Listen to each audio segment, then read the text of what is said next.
ಸುಮಾರು ಜನ ನೀವು ಇವತ್ತೇ ಫಸ್ಟ್ ನನ್ನ ಫೇಸ್ನ ನೋಡ್ತಾ ಇದ್ರೆ ದಯವಿಟ್ಟು ನಮ್ಮ ಪೇಜಲ್ಲಿರೋ ಅದರ್ ವಿಡಿಯೋಸ್ನ ಹೋಗಿ ನೋಡಿ. ನಿಮ್ಗೆ ಹೆಲ್ಪ್ಫುಲ್ ಅನಿಸಿದ್ರೆ, ಯೂಸ್ಫುಲ್ ಅನಿಸಿದ್ರೆ, ಇಷ್ಟ ಆದರೆ ದಯವಿಟ್ಟು ನನ್ನ ಪೇಜ್ನ ಸಬ್ಸ್ಕ್ರೈಬ್ ಮಾಡ್ಕೊಳ್ಳಿ. ನಾನು ಆದಷ್ಟು life style content, cooking content ಅಥವಾ ರೆಸಿಪೀಸ್ ವಿಡಿಯೋಸು, ಟ್ರಾವೆಲ್ ಕಂಟೆಂಟ್ನ ಅಪ್ಲೋಡ್ ಮಾಡ್ತಾ ಇರ್ತೀನಿ.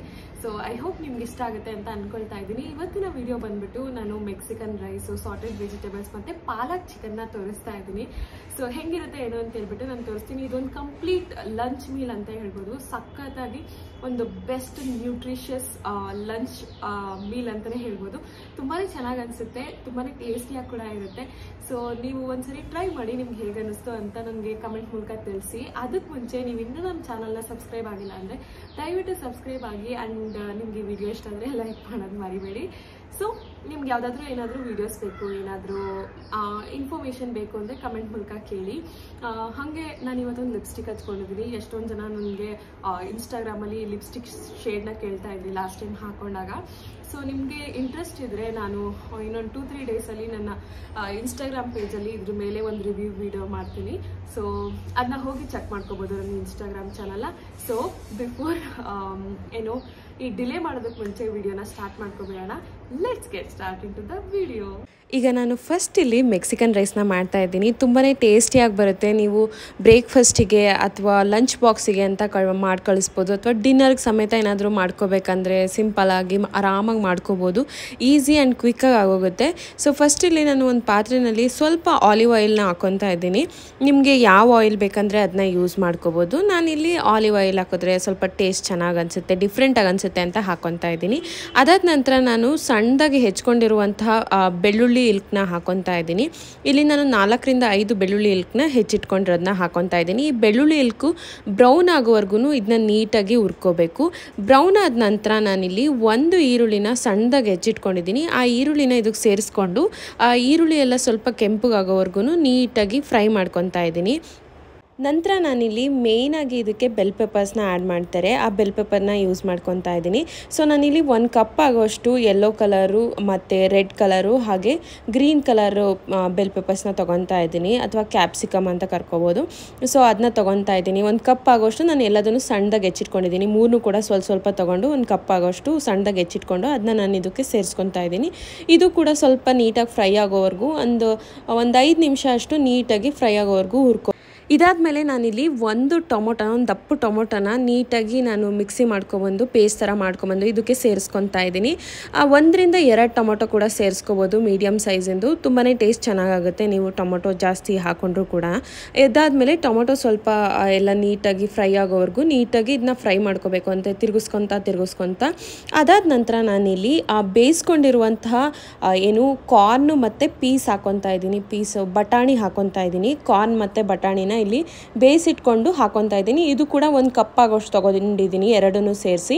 ಅದಾದ ನಂತರ ನಾನಿಲ್ಲಿ ಒಂದು ಅರ್ಧ ಕಪ್ಪಷ್ಟು ರಾಜ್ಮಾ ಕಾಳು ಬರುತ್ತಲ್ಲ, ಅಥವಾ ಕಿಡ್ನಿ ಬೀನ್ಸ್ ಅಂತ ಏನಂತಾರೆ, ಅದನ್ನ ನೆನೆಸಿ ಬೇಯಿಸಿಟ್ಕೊಂಡಿರುವಂತಹ ರಾಜ್ಮಾ ಏನು ಆ ಕಾಳು ಏನು ಬರುತ್ತೆ ಕಿಡ್ನಿ ಬೀನ್ಸು, ಅದನ್ನ ಕೂಡ ಇದಕ್ಕೆ ಸೇರಿಸ್ಕೊತಾ ಇದ್ದೀನಿ.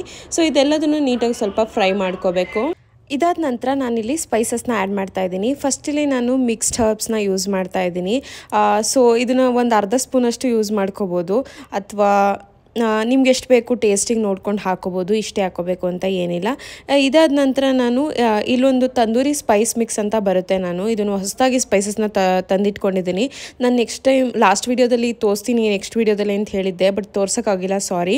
ನಾನು ನೆಕ್ಸ್ಟ್ ವೀಡಿಯೋದಲ್ಲಿ ಖಂಡಿತವಾಗೂ ಯಾವ್ಯಾವ ಸ್ಪೈಸಸ್ ತೊಗೊಂಡಿದ್ದೀನಿ, ಹಾಗೆ ನಾನು ಏನೇನ ಶಾಪ್ ಮಾಡ್ತೀನಿ ಅಂತ ಹೇಳ್ಬಿಟ್ಟು ಒಂದು ಸ್ವಲ್ಪ ನಾನು ಶಾಪ್ ಮಾಡಿ ಇಟ್ಕೊಂಡಿದ್ದೀನಿ ನನ್ನ ಗ್ರೋಸ್ರೀಸ್ನ. ಎಷ್ಟೊಂದು ಜನ ಗ್ರೋಸ್ರಿ ಲಿಸ್ಟ್ ಕೇಳ್ತಾ ಇದ್ರಿ, ಅದನ್ನೆಲ್ಲದನ್ನು ತೋರಿಸ್ತೀನಿ. ಇದಾದ ನಂತರ ನಾನು ಇದಕ್ಕೆ ಚಿಲ್ಲಿ ಫ್ಲೇಕ್ಸ್ನ ಕೂಡ ಆ್ಯಡ್ ಮಾಡಿದೆ.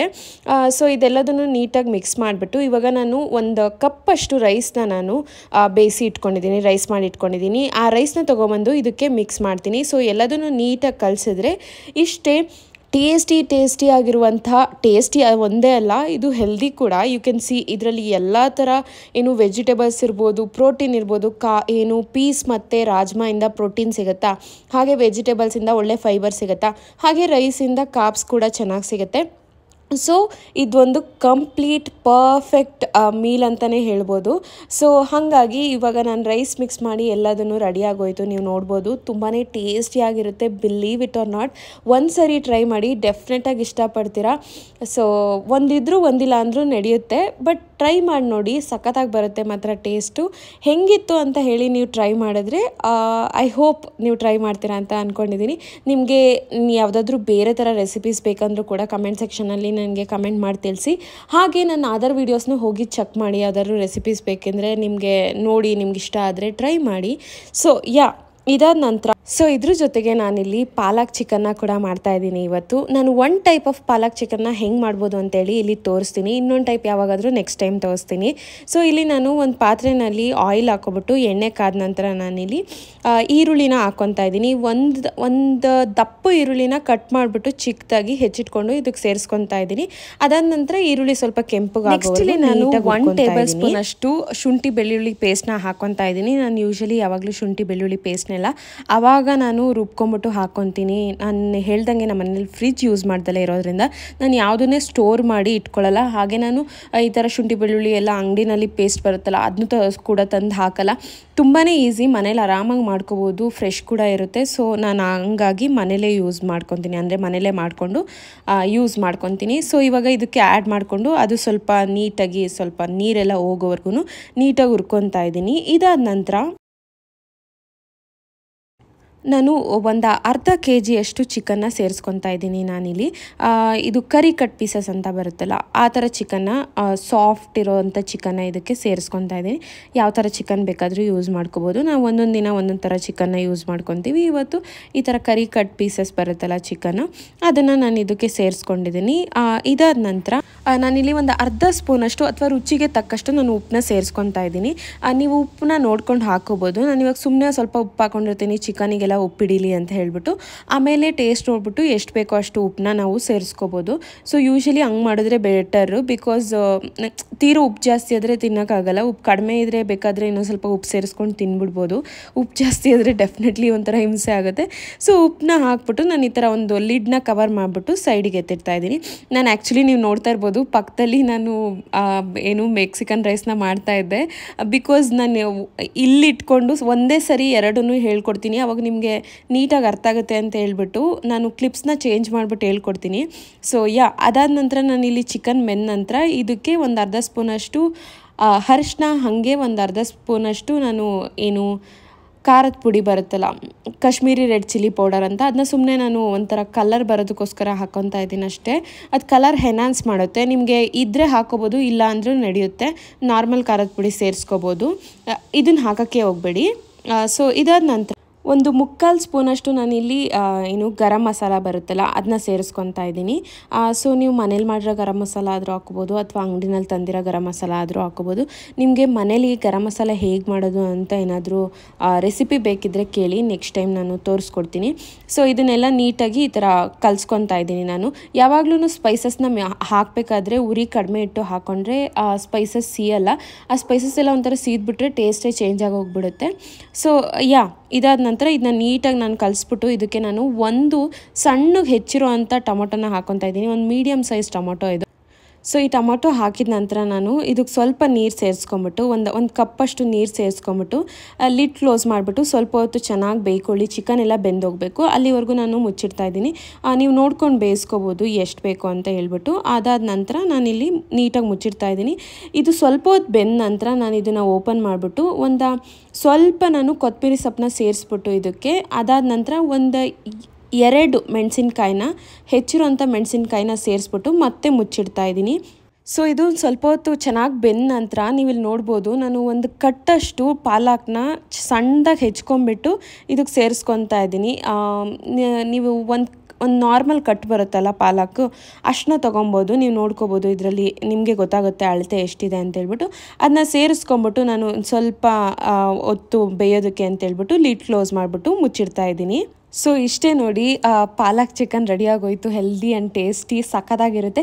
ಒಂಥರ ಡಿಫ್ರೆಂಟ್ ಫ್ಲೇವರ್ ಕೊಡುತ್ತೆ ಆಯಿತಾ. ಯೂಶಲಿ ನಾರ್ಮಲಿ ಎಲ್ಲ ಮಸಾಲೆ ಥರದ್ದು ಮಾಡ್ಕೊತಾ ಇರ್ತೀವಲ್ವ, ಇದೊಂಥರ ಡಿಫ್ರೆಂಟ್ ಫ್ಲೇವರ್ ಕೊಡುತ್ತೆ. ಒಂದ್ಸರಿ ಟ್ರೈ ಮಾಡಿ ನೋಡಿ, ನಿಮ್ಗೆ ಇಷ್ಟ ಆದರೆ ಕಂಟಿನ್ಯೂ ಮಾಡ್ಕೊಳ್ಳಿ, ಇಲ್ಲ ಅಂದರೆ ಒಂದೇ ದಿನ ಕ್ಲೋಸ್ ಮಾಡ್ಕೊಳ್ಳಿ. ಸೊ ನಿಜವಾಗ್ಲೂ ಚೆನ್ನಾಗಿ ಬಂದಿರುತ್ತೆ, ಒಂದ್ಸರಿ ಟ್ರೈ ಮಾಡಿ. ನೆಕ್ಸ್ಟ್ ನಾನಿಲ್ಲಿ ಸ್ಟಿರ್ ಫ್ರೈಡ್ ವೆಜಿಟೇಬಲ್ಸ್ನ ಮಾಡ್ತಾ ಇದ್ದೀನಿ. ಇದಕ್ಕೆ ಒಂದು ಬಾಣಲಿನಲ್ಲಿ ಒಂದು ಸ್ಪೂನ್ ಅಷ್ಟು ನಾನು ಆಲಿವ್ ಆಯಿಲ್ ಹಾಕೊಂಡಿದ್ದೀನಿ. ಅದಾದ ನಂತರ ಸ್ವಲ್ಪ ಒಂದು 4-5 ಬೆಳ್ಳುಳ್ಳಿನ ಸಣ್ಣದಾಗಿ ಹೆಚ್ಚಿಟ್ಕೊಂಡ್ಬಿಟ್ಟು ಅದಕ್ಕೆ ಸೇರಿಸ್ಕೊತಾ ಇದ್ದೀನಿ. ಈ ಬೆಳ್ಳುಳ್ಳಿ ಎಲ್ಲ ಸ್ವಲ್ಪ ಕೆಂಪುಗಾಗೋವರೆಗೂ ಹುರ್ಕೊಂಡ ನಂತರ ನಾನಿಲ್ಲಿ ಡಿಫ್ರೆಂಟ್ ವೆಜಿಟೇಬಲ್ಸ್ನ ಆ್ಯಡ್ ಮಾಡ್ಕೊತಾ ಇದ್ದೀನಿ. ನಾನಿಲ್ಲಿ ಕ್ಯಾರೆಟು, ಬೀನ್ಸು ಮತ್ತು ಕಾಲಿಫ್ಲವರ್ನ ಹಾಕ್ಕೊತಾ ಇದ್ದೀನಿ. ನಿಮಗೆ ಇಷ್ಟ ಆಗಿರೋ ವೆಜಿಟೇಬಲ್ಸ್ನ ನೀವು ಆ್ಯಡ್ ಮಾಡ್ಕೊಬೋದು ಯಾವ್ದು ಬೇಕಾದ್ರೂ. ಸೊ ಇದನ್ನ ಸ್ವಲ್ಪ ನೀಟಾಗಿ ಹೈ ಫ್ಲೇಮ್ ಇಟ್ಕೊಂಡು ನೀಟಾಗಿ ಹುರ್ಕೋಬೇಕು. ಸೊ ಈ ಥರ ಹುರ್ಕೊಂಡಾಗ ಅದ್ರದ್ದು ಒಂಥರ ಕ್ರಿಸ್ಪಿಯಾಗಿ ಒಂಥರ ಕ್ರಂಚಿಯಾಗಿ ಚೆನ್ನಾಗಿ ಅನಿಸುತ್ತೆ. ಟೇಸ್ಟ್ ಕೂಡ ಚೆನ್ನಾಗಿ ಬರುತ್ತೆ. ಸೊ ಹೈ ಫ್ಲೇಮಲ್ಲಿ ಇಟ್ಟು ಹುರ್ಕೊಳ್ಳೋದ್ರಿಂದ ನೀವೇನಾದರೂ ಮುಚ್ಚಿಟ್ಟು ಬೇಯಿಸೋದಾದರೆ ಲೋ ಫ್ಲೇಮಲ್ಲಿ ಇಟ್ಟು ಬೇಯಿಸ್ಕೊಳ್ಳಿ. ಬಿಕಾಸ್ ಬೇಗ ಸೀದ್ಬಿಡುತ್ತೆ. ನೀವು ಜಾಸ್ತಿ ಆಯಿಲ್ ಹಾಕೋಕ್ಕೆ ಹೋದ್ರೂ ಸುಮ್ಮನೆ ಅದು ಹೈ ಕ್ಯಾಲರಿ ಆಗೋಗುತ್ತೆ. ಸೊ ಕಡಿಮೆ ಆಯಿಲ್ ಹಾಕ್ಕೊಂಡು ಈ ಥರ ಹುರ್ಕೋಬೇಕಾದ್ರೆ ಹೈ ಫ್ಲೇಮ್ ಇಟ್ಕೊಂಡು ತಿರುಗಿಸ್ತಾ ಹುರ್ಕೊತಾ ಇರಬೇಕು. ಸೊ ಆ ಥರ ಹುರ್ಕೊಂಡಿದ ನಂತರ ನಾನು ಯೂಶ್ವಲಿ ನಮ್ಮ ಮನೆಯಲ್ಲಿ ಸಾಸಸ್ಗಳನ್ನೆಲ್ಲ ಯೂಸ್ ಮಾಡ್ತಾ ಇರಲಿಲ್ಲ. ಬಟ್ ಒಂದ್ಸರಿ ಟ್ರೈ ಮಾಡೋಣ ಅಂಥೇಳಿ ನಾನು ಡಿಫ್ರೆಂಟ್ ಸ್ಪೈಸಸ್ಸು ಸಾಸಸ್ಗಳನ್ನೆಲ್ಲ ತರಿಸ್ಕೊಂಡಿದ್ದೀನಿ. ಇಲ್ಲಿ ನಾನು Ching's Schezwan stir fry sauce ಅಂತ ಬರುತ್ತಲ್ಲ ಅದನ್ನ ಯೂಸ್ ಮಾಡ್ಕೊತಾ ಇದ್ದೀನಿ. ಒಂಥರ ಡಿಫ್ರೆಂಟ್ ಫ್ಲೇವರ್ ಕೊಡಲಿ ಅಂತ. ಯಾವಾಗಲೂ ಒಂದೇ ಥರ ತಿನ್ನೋಕ್ಕಾಗಲ್ಲ ಅಲ್ವಾ. ನಾವು ಯೂಶ್ವಲಿ ಜಾಸ್ತಿ ಈ ಥರ ಸ್ಟಿರ್ ಫ್ರೈಡ್ ವೆಜಿಟೇಬಲ್ಸು, ಸಾಟೆಡ್ ವೆಜಿಟೇಬಲ್ಸ್ನ ಮಾಡ್ಕೊತಾ ಇರ್ತೀನಿ. ಸೊ ಅದಕ್ಕೋಸ್ಕರ ಡಿಫ್ರೆಂಟ್ ಫ್ಲೇವರ್ ಇರಲಿ, ಒಂದೊಂದು ದಿನ ಒಂದೊಂದು ಥರ ಅಂತ ಹೇಳ್ಬಿಟ್ಟು ಈ ಥರ ತರಿಸ್ಕೊಂಡಿದ್ದೀನಿ. ಸೊ ಇದಕ್ಕೆ ನಾನು 1 ಸ್ಪೂನಷ್ಟು ಏನು ಸಾಸ್ ಇತ್ತು ಅದನ್ನ ಆ್ಯಡ್ ಮಾಡ್ಕೊಂಡಿದ್ದೀನಿ. ಇದನ್ನ ನೀಟಾಗಿ ಕಲಿಸ್ಕೊತಾ ಇದ್ದೀನಿ. ಇದಾದ ನಂತರ ನಾನಿಲ್ಲಿ ಸ್ಪೈಸಸ್ನ ಹಾಕ್ಕೊತಾ ಇದ್ದೀನಿ. ಇದಕ್ಕೆ ನೀವಿಲ್ಲಿ ನೋಡ್ಬೋದು, ನಾನು ನಾರ್ಮಲಾಗಿ ಮಿಕ್ಸ್ಡ್ ಹರ್ಬ್ಸ್ ಏನು ಬರುತ್ತೆ ಅದನ್ನ ಹಾಕ್ಕೊತಾ ಇದ್ದೀನಿ. ಆ ಮಿಕ್ಸ್ಡ್ ಹರ್ಬ್ಸ್ನ ಹಾಕ್ಕೊಂಡಿದ ನಂತರ ನಾನಿಲ್ಲಿ ಸ್ವಲ್ಪ ತಂದೂರಿ ಸ್ಪೈಸ್ ಮಿಕ್ಸ್ ಅಂತ ಬರುತ್ತೆ ಅದನ್ನ ಹಾಕ್ಕೊತಾ ಇದ್ದೀನಿ. ನೀವು ಇದನ್ನೆಲ್ಲ ಹಾಕಲೇಬೇಕು ಅಂತ ಏನಿಲ್ಲ. ಸೊ ನೀವು ನಾರ್ಮಲಾಗಿ ಚಿಲ್ಲಿ ಫ್ಲೇಕ್ಸು, ಆರಿಗ್ಯಾನೋ ಹಾಕ್ಕೊಂಡ್ರೆ ಸಾಕು. ನಾನು ಸ್ವಲ್ಪ ಡಿಫ್ರೆಂಟ್ ಫ್ಲೇವರ್ ಕೊಡಲಿ ಅಂತೇಳಿ ಹಾಕ್ಕೊತಾ ಇದ್ದೀನಿ ಅಷ್ಟೇ. ಇದು ನಿಮ್ಮ ರುಚಿಗೆ ಎಷ್ಟು ಬೇಕೋ ಅಷ್ಟು ನೋಡ್ಕೊಂಡು ಹಾಕೋಬೋದು. ನಾನು ಇಷ್ಟೇ ಅಳತೆ ಅಂತ ಹೇಳಲ್ಲ, ಬಿಕಾಸ್ ಒಬ್ಬೊಬ್ಬರಿಗೆ ಒಂದೊಂದು ಥರ ಟೇಸ್ಟ್ ಇಷ್ಟ ಇರುತ್ತೆ. ಸೊ ನೀವು ನೋಡಿಕೊಂಡು ಹಾಕ್ಕೋಬೋದು. ಇದಾದ ನಂತರ ನಾನು ಇದಕ್ಕೆ ಸ್ವಲ್ಪ ಸೋಯಾ ಸಾಸ್ನ ಮಾಡ್ಕೊತಾ ಇದ್ದೀನಿ. ಸ್ವಲ್ಪ ಡಿಫ್ರೆಂಟ್ ಫ್ಲೇವರ್ ಕೊಡುತ್ತೆ ಸೋಯಾ ಸಾಸು. ಸೊ ಅದಕ್ಕೋಸ್ಕರ ನಾನು ಇದನ್ನ ಆ್ಯಡ್ ಮಾಡ್ಕೊತಾ ಇದ್ದೀನಿ. ಇದನ್ನೆಲ್ಲ ನೀಟಾಗಿ ಮಿಕ್ಸ್ ಮಾಡಿಬಿಟ್ಟು ಒಂದು 2 ಮಿನಿಟ್ಸ್ ಅಷ್ಟು ಬೇಯಿಸ್ಬೇಕು. ಒಂದು ಸ್ವಲ್ಪ ಹೊತ್ತು ಬೇಯಿಸಿದ ನಂತರ ಇದು ಇಷ್ಟೇ ರೆಡಿಯಾಗಿ ಹೋಗ್ಬಿಡುತ್ತೆ. ಇದರದ್ದೇನು ಜಾಸ್ತಿ ಟೆನ್ಷನ್ ಇಲ್ಲ. ಸ್ವಲ್ಪ ವೆಜಿಟೇಬಲ್ಸ್ ಎಲ್ಲ ಚೆನ್ನಾಗಿ ಬೇಯೋವರೆಗೂ ಬೇಯಿಸ್ಕೊಂಡ್ರೆ ಸಾಕು. ಇದನ್ನೇನು ದೊಡ್ಡ ಏನು ಮಾಡೋದೇನಿಲ್ಲ ಇದರಲ್ಲಿ. ಬಟ್ ಟೇಸ್ಟು ಚೆನ್ನಾಗಿರುತ್ತೆ. ವೆಜಿಟೇಬಲ್ಸ್ನ ತಿನ್ನೋದಕ್ಕೆ ಚೆನ್ನಾಗಿ ಅನಿಸುತ್ತೆ. ನಾರ್ಮಲಿ ಏನು ಬಾಯ್ಲ್ಡ್ ಅಥವಾ ಸ್ಟೀಮ್ಡ್ ವೆಜಿಟೇಬಲ್ಸ್ನ ತಿನ್ನೋದಕ್ಕಿಂತ ಈ ಥರ ಮಾಡಿಕೊಂಡ್ರೆ ಟೇಸ್ಟ್ ಒಂಥರ ಸಖತ್ತಾಗಿರುತ್ತೆ ಅಂತ ಹೇಳ್ಬಿಟ್ಟು ನಾವು ಯೂಶ್ವಲಿ ಮಾಡ್ತಾ ಇರ್ತೀವಿ. ನೀವು ಕೂಡ ಟ್ರೈ ಮಾಡ್ಬೋದು. ಯೂಶ್ವಲಿ ಈ ಜಿಮ್ ಫ್ರೀಕ್ಸ್ ಎಲ್ಲ ಇರ್ತಾರಲ್ಲ, ವೆಜಿಟೇಬಲ್ಸ್ ತಿನ್ನಬೇಕು ಅನ್ನೋರು, ಅಂಥವ್ರು ಮಾಡ್ಕೋಬೋದು. ಇಲ್ಲಾಂದರೆ ನಾರ್ಮಲಾಗಿ ಪಲ್ಯ ಕೂಡ ಮಾಡ್ಕೋಬೋದು. ಬಟ್ ಈ ಥರನೂ ಒಂಥರ ಡಿಫ್ರೆಂಟಾಗಿ ಚೆನ್ನಾಗಿರುತ್ತೆ. ಸೊ ಇಷ್ಟೇ ನೋಡಿ, ಇವತ್ತಿನ ಮಧ್ಯಾಹ್ನದ ಲಂಚು ತಯಾರಾಗೋಯ್ತು. ಇವತ್ತು ಮಧ್ಯಾಹ್ನದ ಲಂಚಿಗೆ ಸ್ವಲ್ಪ ವೆಜಿಟೇಬಲ್ಸು, ಸ್ವಲ್ಪ ಮೆಕ್ಸಿಕನ್ ರೈಸು, ಒಂದು 2-3 ಪೀಸಷ್ಟು ಚಿಕನ್ನ ತೊಗೊಂಡಿದ್ದೆ. ಸೊ ಇದು ನೋಡಿ ಒಂದು ಬ್ಯಾಲೆನ್ಸ್ಡ್ ಮೀಲ್ ಪ್ಲೇಟ್ ಅಂತ ಹೇಳ್ಬೋದು. ಸೊ ಟ್ರೈ ಮಾಡಿ. ನಿಮ್ಮೆಲ್ರಿಗೂ ಈ ವಿಡಿಯೋ ಇಷ್ಟ ಆಗಿದೆ ಅಂತ ಅನ್ಕೊಳ್ತಾ ಇದ್ದೀನಿ. ಈ ವಿಡಿಯೋನ ಕೊನೆವರೆಗೂ ನೋಡಿದ್ರೆ ತುಂಬ ಥ್ಯಾಂಕ್ ಯು. ವಿಡಿಯೋ ಇಷ್ಟ ಇದ್ರೆ ದಯವಿಟ್ಟು ಲೈಕ್ ಮಾಡಿ, ಹಾಗೆ ಸಬ್ಸ್ಕ್ರೈಬ್ ಮಾಡ್ಕೊಳ್ಳೋದು ಮರಿಬೇಡಿ. Thank you for watching till end. Bye.